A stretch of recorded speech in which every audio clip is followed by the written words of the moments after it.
chapter 9. When Solomon had finished building the temple of the Lord and the royal palace, and had achieved all he had desired to do, the Lord appeared to him a second time, as he had appeared to him at Gibeon. The Lord said to him, I have heard the prayer and plea you have made before me. I have consecrated this temple which you have built by putting my name there forever. My eyes and my heart will always be there.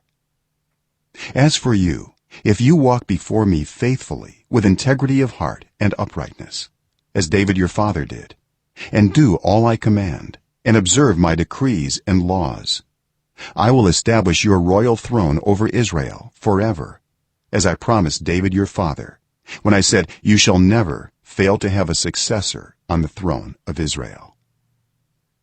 But if you or your descendants turn away from me and do not observe the commands and decrees I have given you, and go off to serve other gods and worship them, then I will cut off Israel from the land I have given them, and will reject this temple I have consecrated for my name. Israel will then become a byword and an object of ridicule among all peoples.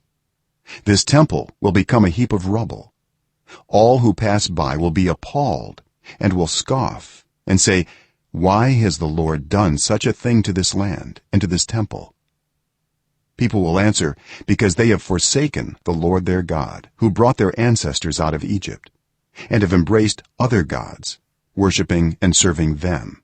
That is why the Lord brought all this disaster on them. At the end of 20 years, during which Solomon built these two buildings, the temple of the Lord and the royal palace, King Solomon gave 20 towns in Galilee to Hiram king of Tyre, because Hiram had supplied him with all the cedar and juniper and gold he wanted.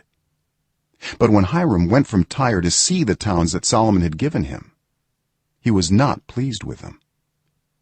What kind of towns are these you have given me, my brother? He asked. And he called them the land of Kabul, a name they have to this day. Now Hiram had sent to the king 120 talents of gold. Here's the account of the forced labor King Solomon conscripted to build the Lord's temple, his own palace, the terraces, the wall of Jerusalem, and Hazor, Megiddo, and Gezer. Pharaoh king of Egypt had attacked and captured Gezer.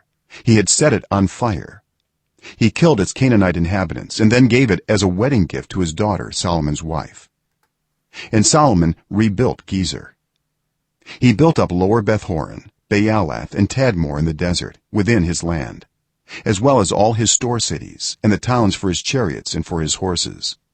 Whatever he desired to build in Jerusalem, in Lebanon, and throughout all the territory he ruled. There were still people left from the Amorites, Hittites, Perizzites, Hivites, and Jebusites. These peoples were not Israelites. Solomon conscripted the descendants of all these peoples remaining in the land, whom the Israelites could not exterminate, to serve as slave labor, as it is to this day. But Solomon did not make slaves of any of the Israelites. They were his fighting men, his government officials, his officers, his captains, and the commanders of his chariots and charioteers. They were also the chief officials in charge of Solomon's projects, 550 officials supervising those who did the work. After Pharaoh's daughter had come up from the city of David to the palace Solomon had built for her, he constructed the terraces. 3 times a year Solomon sacrificed burnt offerings and fellowship offerings on the altar he had built for the Lord, burning incense before the Lord along with them, and so fulfilled the temple obligations. King Solomon also built ships at Ezion-Geber, which is near Elath in Edom, on the shore of the Red Sea.